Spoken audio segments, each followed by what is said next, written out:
नमस्कार दोस्तों, मेरा नाम है आशुतोष मानके और आप देखना शुरू कर चुके हैं डायनामिक इम्पल्शन। आज के इस वीडियो में हम बात करेंगे 28 अक्टूबर 2023 के करंट अफेयर्स की। और अब जब आपने वीडियो के थंबनेल पर क्लिक करते हुए वीडियो देखने की शुरुआत कर ही दी है तो अंत तक ही जुड़े रहिएगा हमारे साथ, क्योंकि आप सभी लोग अच्छी तरीके से जानते हैं कि ज्ञान को कभी भी अधूरा नहीं छोड़ना चाहिए, है ना।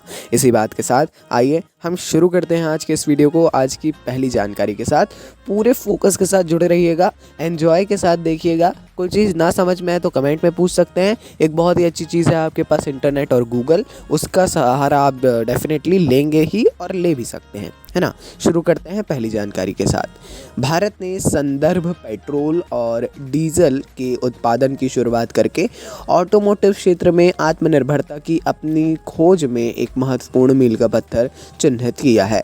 संदर्भ पेट्रोल और डीजल के उत्पादन क्या है ये संदर्भ ईंधन जो है ये नियमित और प्रीमियम पेट्रोल और डीजल से अलग है, क्योंकि इसमें उच्च विशेषताएं होती हैं जो उन्हें निर्माताओं और एजेंसियों द्वारा वाहनों के अंशांकन और परीक्षण के लिए महत्वपूर्ण बनाती हैं।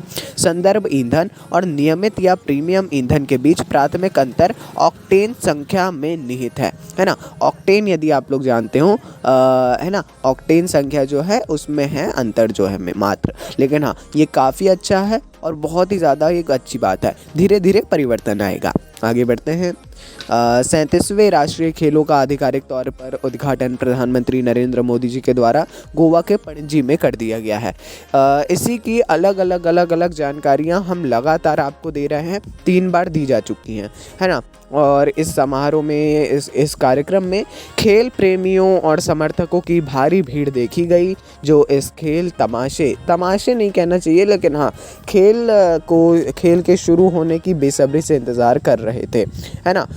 राष्ट्रीय खेलों का 37वां संस्करण एक ऐतिहासिक क्षण है, क्योंकि यह पहली बार गोवा में आयोजित किया जा रहा है। गेम्स भारत का एक जो नेशनल गेम्स है, एक प्रतिष्ठित खेल है। 26 अक्टूबर को शुरू हुआ है और 9 नवंबर तक चलेगा। देश भर से 10,000 से अधिक एथलीट इसमें एक साथ आएंगे, खेलेंगे, जीतेंगे, है ना। अच्छी बात है ये। आगे बढ़ते हैं। प्रधानमंत्री नरेंद्र मोदी जी ने नई दिल्ली के प्रगति मैदान भारत मंडपम में इंडिया मोबाइल कांग्रेस के 7वें संस्करण का उद्घाटन किया है ना।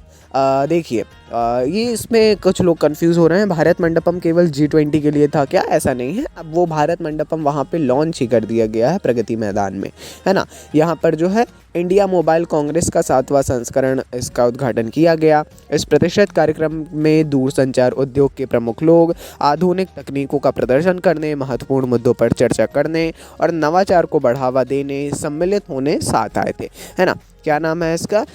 इंडिया मोबाइल कांग्रेस 7th, है ना। ये 7वां संस्करण था इसका। हमने ये जानकारी आपको दे दी है, ठीक है। ये भी इम्पोर्टेंट है, पढ़ लीजिएगा इसके बारे में भी। आइए आगे बढ़ते हैं। अगली जानकारी।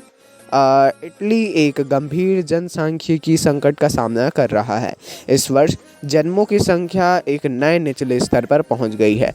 राष्ट्रीय सांख्यिकी ब्यूरो जो इटली का है, आईसैट के प्रारंभिक आंकड़ों से एक चिंताजनक प्रवृत्ति का पता चला है, जो देश की लंबे समय से चली आ रही जनसंख्या में गिरावट को जारी रखने का संकेत देता है। कहीं ना कहीं वाकई में ये एक संकट इसको बोला जा रहा है, क्योंकि इस वर्ष जनवरी और जून के बीच 2022 की इस अवधि में की तुलना में 3500 कम जन्म हुए और 2022 में जन्मों की संख्या 1.7% गिरकर 393,000, है ना, 393,000 हो गई। और यह लगातार 14वीं गिरावट है। इम्पॉर्टेंट है। आगे बढ़ते हैं। भारतीय रिजर्व बैंक ने ऋणदाताओं, वित्तीय संस्थानों और क्रेडिट ब्यूरो को सूचित किया है कि उन्हें ग्राहकों द्वारा दर्ज की गई शिकायतों को 30 दिन के भीतर हल करना होगा, है ना। हालांकि हाँ ओम्बड्स का काम है, लेकिन जो हम अलग से दर्ज करवा सकते हैं उसके पहले, है ना, वो 30 दिनों के भीतर हल होना है।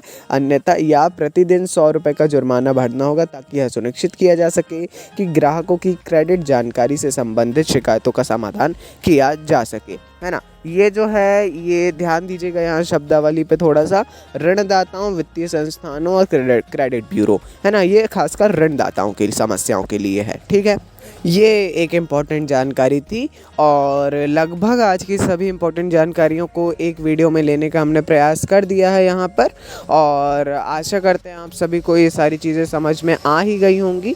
कोई भी कन्फ्यूज़न हो किसी भी टॉपिक से रिलेटेड आप लोग कमेंट सेक्शन में पूछ सकते हैं।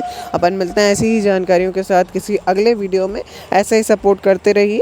बाकी धन्यवाद, आप लोग अंत तक जुड़े रहे। मिलते हैं अगले वीडियो में। नमस्कार। Dynamic impulsion.